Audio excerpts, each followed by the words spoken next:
दोस्तों आज के वीडियो में हम क्लास 12 हिंदी का 2026 का मॉडल पेपर समझेंगे, उसे सॉल्व करेंगे।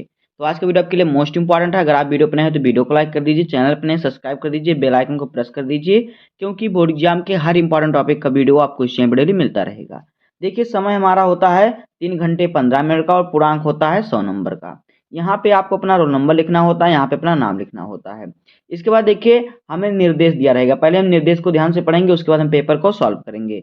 देखिए निर्देश में क्या दिया हुआ है, यहाँ पे देखिए पहला निर्देश है कि प्रारंभ के 15 मिनट परीक्षार्थियों को प्रश्न पत्र पढ़ने के लिए निर्धारित हैं।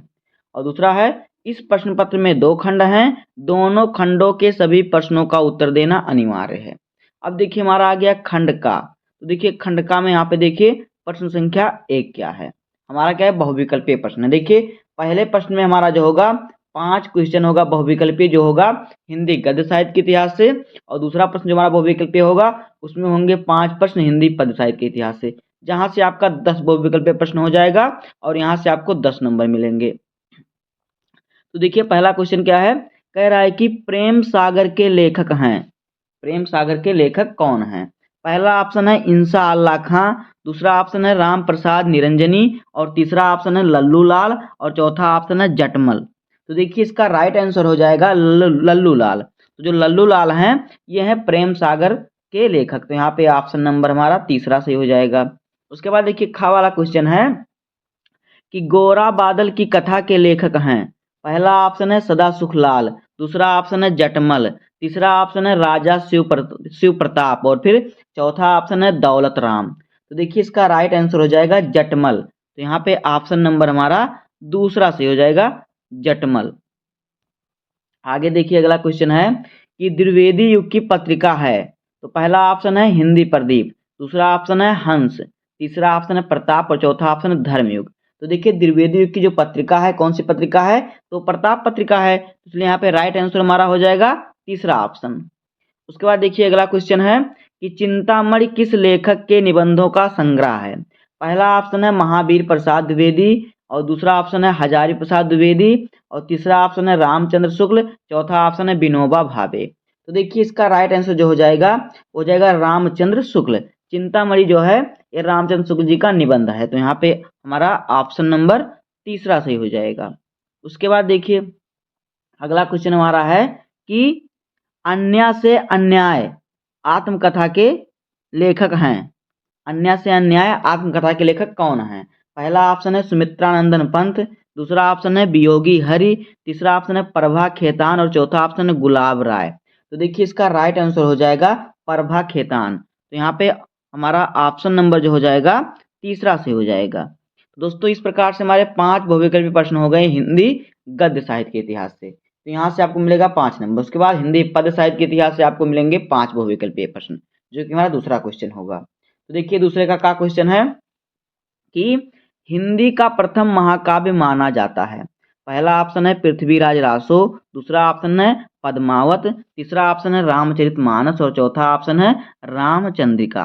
तो देखिए कह रहा है कि इन चारों में से पृथ्वी का प्रथम महाकाव्य किसे माना जाता है। तो इसका राइट आंसर हो जाएगा पृथ्वीराज रासो। तो यहाँ पे ऑप्शन नंबर हमारा पहला सही हो जाएगा। उसके बाद देखिए खा वाला है कि रीतिबद्ध काव्य के कवि हैं। पहला ऑप्शन है बिहारी, दूसरा ऑप्शन है माखनलाल चतुर्वेदी, तीसरा ऑप्शन है भिखारी दास, और चौथा ऑप्शन है ठाकुर। तो देखिए इसका राइट आंसर जो हमारा है वो हो जाएगा भिखारी दास। तो यहाँ पे ऑप्शन नंबर हमारा तीसरा सही हो जाएगा। उसके बाद देखिए गा वाला क्वेश्चन है कि नई कविता का प्रारंभ काल माना जाता है, यानी नई कविता कब प्रारंभ हुई थी।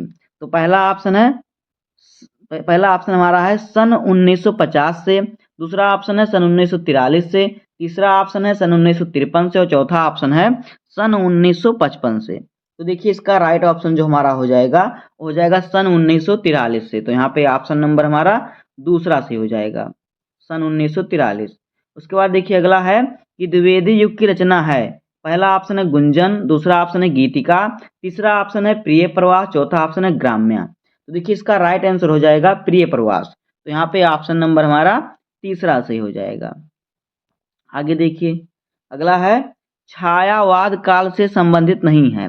पहला ऑप्शन है जयशंकर प्रसाद, दूसरा ऑप्शन है भारतेंदु हरिश्चंद्र, तीसरा ऑप्शन है महादेवी वर्मा और चौथा ऑप्शन है सुमित्रानंदन पंत।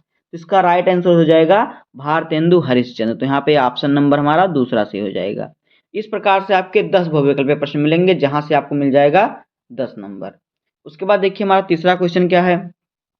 तीसरा क्वेश्चन आपका आएगा निम्नलिखित गद्यांशों पर आधारित प्रश्नों के उत्तर दीजिए। तो आपको देखिए 2 गद्यांश दिया जाएगा अथवा करके आपके बुक में से गद्य खंड से। देखिए 2 गद्यांश दिया जाएगा, दोनों में से आपको सिर्फ एक गद्यांश को हल करना रहेगा। गद्यांश को पढ़ना है, उस पर आधारित 5 क्वेश्चन का आपको आंसर देना है। 5 क्वेश्चन का आप आंसर देंगे तो वहां से आपको मिलेगा 10 नंबर। हर क्वेश्चन आपका 2 नंबर का होगा। तो इसमें पहला क्वेश्चन आपको लिखना पड़ेगा संदर्भ और दूसरा रेखांकित अंश की व्याख्या। बाकी 3 क्वेश्चन इसी क्या है, इसी गद्य में से ढूंढकर आपको लिखना रहेगा। ये आप कर लेंगे। अगर आपको महत्वपूर्ण गद्यांश नहीं मालूम है कैसे लिखा जाता है तो आपको हमारे चैनल पर हर चैप्टर का 1 शॉर्ट वीडियो आपको मिल जाएगा, वहां से आप पढ़ सकते हैं। उसके बाद देखिए अगला क्वेश्चन क्या आएगा, क्वेश्चन नंबर 4। देखिए चौथा क्वेश्चन है कि निम्नलिखित पद्यांशों पर आधारित प्रश्नों के उत्तर दीजिए। देखिए जिस प्रकार से हमें गद्यांश दिया रहेगा उसी प्रकार से हमें 2 पद्यांश भी दे रहेंगे अथवा करके। एक देखिए यहाँ पे दिया हुआ है, एक इसके अथवा करके एक और दिया है। तो इसको भी इसी प्रकार से पढ़ना है और इस पर आधारित प्रश्नों का उत्तर देना है। कितने प्रश्नों का उत्तर? 5 प्रश्नों का उत्तर देना है, जहां से आपको मिलेगा 10 नंबर। तो इसमें भी पहला क्वेश्चन वही रहेगा संदर्भ लिखने के लिए और दूसरा रेखांकित अंश की व्याख्या करने के लिए। बाकी 3 क्वेश्चन को आप क्या करना होगा, इसी में से आपको लिखना रहेगा। इसी का अगर आपको इसका अर्थ मालूम होगा तो आप उसमें से ढूंढकर लिख लेंगे। और देखिए इन सभी का 1 शॉर्ट वीडियो भी आपको हमारे चैनल पर मिल जाएगा, तो वहां से आप पढ़ सकते हैं। 2 आपको रहेगा, जो सरल रहेगा उसी को आपको सॉल्व करना है, यहाँ से आपको मिलेगा 10 नंबर। उसके बाद देखिए हमारा 5वां क्वेश्चन क्या है, 5वां का कह रहा है कि निम्नलिखित में से किसी एक लेखक का जीवन परिचय देते हुए उनकी साहित्यिक विशेषताओं पर प्रकाश डालिए, अधिकतम शब्द सीमा 80। तो देखिए ये हमारा 5 नंबर का क्वेश्चन है। इसमें क्या करना रहेगा, आपको किसी एक लेखक का साहित्यिक परिचय लिखना है और क्या करना है, साहित्यिक परिचय फिर जीवन परिचय पूछता है तो जीवन परिचय यहाँ पूछ रहा है तो आपको लेकिन साहित्यिक परिचय पूछेगा यहाँ तक कि। तो साहित्यिक परिचय आपको लिखना होता है और उनकी रचनाएं लिखनी होती है, जिस पर आपको मिलता है 5 नंबर। 3 नंबर आपको मिलता है साहित्यिक परिचय पर और 2 नंबर मिलता है रचना पर। इस प्रकार से आपको मिलता है 5 नंबर। जो कि यहाँ पे हमें 3 लेखक कौन कौन दिए हैं, पंडित दीनदयाल उपाध्याय, कन्हैयालाल मिश्र, प्रभाकर और जैनेन्द्र कुमार। तो इस प्रकार 3 लेखक देंगे, तीनों में से आपको किसी एक लेखक का लिखना होगा। उसके बाद देखिए खा वाला क्वेश्चन है कि निम्नलिखित में से किसी एक कवि का जीवन परिचय देते हुए उनकी कृतियों पर प्रकाश डालिए, अधिकतम शब्द सीमा 80। तो देखिए यहाँ पर आपको क्या करेंगे, जिस प्रकार से आपको 3 लेखक दिए जाएंगे उसी प्रकार से 3 कवि भी दिए जाएंगे। तो तीनों कवि में से किसी एक कवि का आपको जीवन परिचय लिखना होगा और उनकी रचना लिखना होगा, जिस पर आपको मिलेगा 5 नंबर।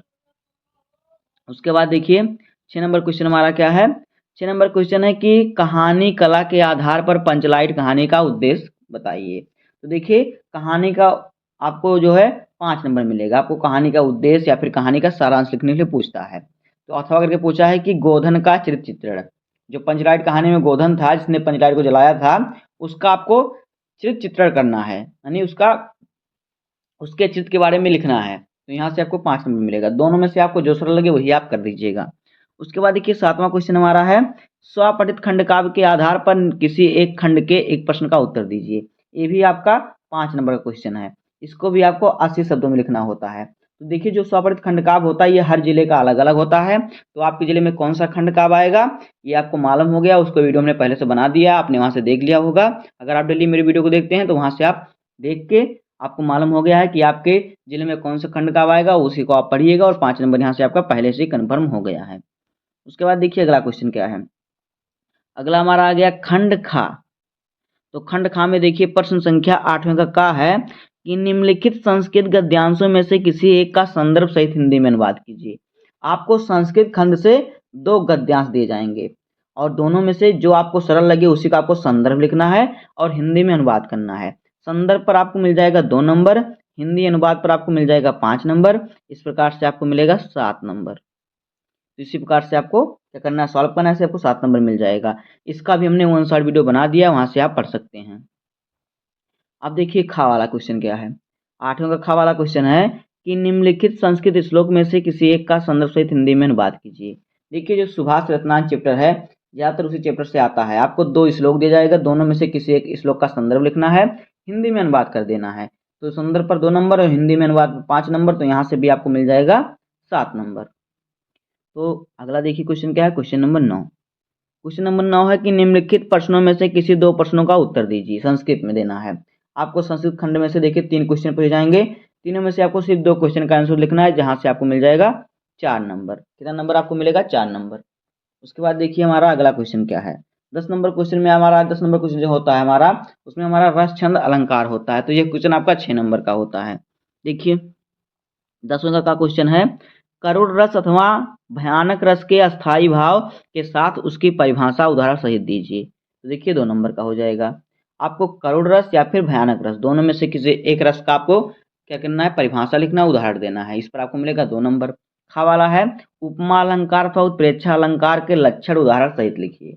इसमें भी आपको परिभाषा और उदाहरण लिखना है। इस पर भी आपको मिलेगा 2 नंबर, चाहे आप उपमा का लिखिए चाहे आप उत्प्रेक्षा का लिखिए। उसके बाद है गा वाला, चौपाई अथवा दोहा छंद का, सॉरी चौपाई अथवा सोरठा छंद का लक्षण एवं उदाहरण लिखिए। तो चाहे चौपाई का लिखिएगा चाहे सोरठा का लिखिए, इस पर आपको मिलेगा 2 नंबर। उदाहरण और परिभाषा लिखना है। तो देखिए इस प्रकार 10 नंबर क्वेश्चन पर आपको 6 नंबर मिल जाएंगे।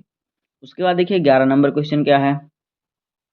11 नंबर क्वेश्चन है कि निम्नलिखित में से किसी एक विषय पर निबंध लिखिए। तो निबंध हमारा 9 नंबर का होता है। कितने नंबर का, 9 नंबर का। तो यहाँ पे देखिए आपको 4 टॉपिक दिए हैं।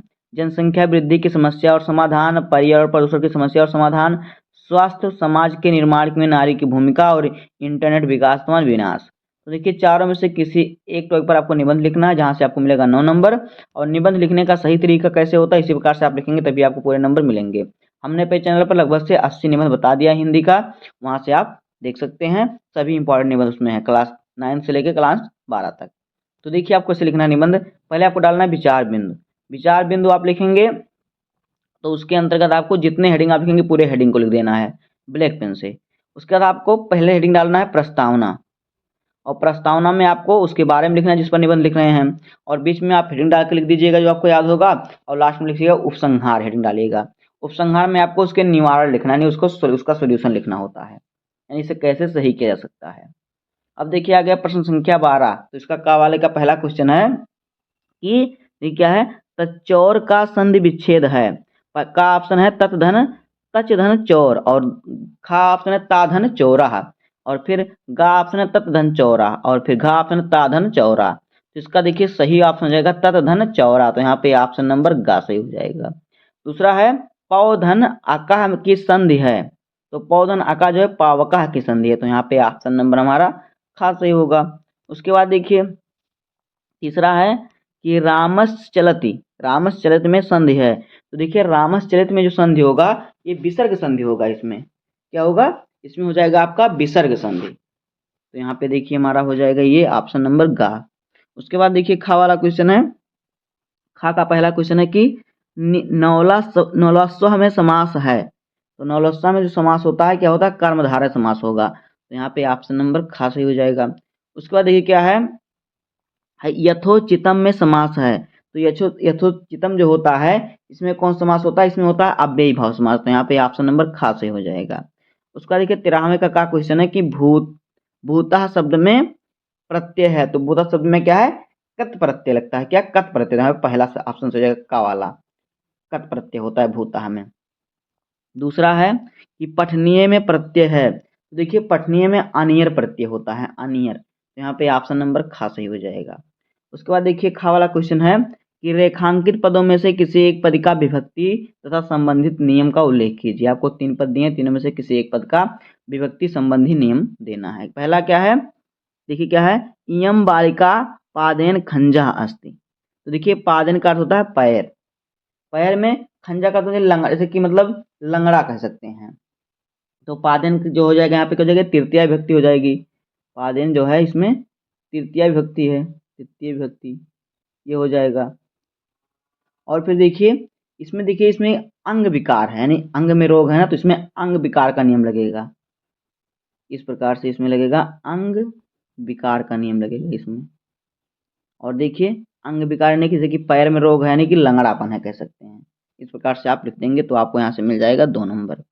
उसके बाद देखिए 14 नंबर क्वेश्चन हमारा है, निम्नलिखित में से किसी एक पत्र का प्रारूप के साथ उदाहरण लिखिए। तो ये क्या है, किसी विद्यालय के प्रबंधक के नाम हिंदी प्रवक्ता पद हेतु अपनी नियुक्ति के लिए आवेदन पत्र अथवा तेजस्विन आपका मित्र है और उसने नेशनल स्तर पर ऊंचाई कूद में स्वर्ण पदक प्राप्त किया है, देश का नाम रोशन किया है, उसे बधाई देते हुए पत्र लिखिए। तो आपको दोनों में से कोई एक पत्र लिखना होगा जिस पर आपको मिल जाएंगे पूरे 8 नंबर। तो दोस्तों इसी प्रकार से हमारा हिंदी का पेपर होगा। तो उम्मीद करता हूँ आपको वीडियो पसंद आया होगा। अगर आपको वीडियो पसंद आए तो वीडियो को लाइक कर दीजिए, चैनल पर नए सब्सक्राइब कर दीजिए, बेल आइकन को प्रेस कर दीजिए, क्योंकि बोर्ड एग्जाम के हर इंपॉर्टेंट टॉपिक का वीडियो आपको इस चैनल पर डेली मिलता रहेगा। तो मिलते हैं किसी नेक्स्ट वीडियो में, तब तक के लिए धन्यवाद, जय हिंद।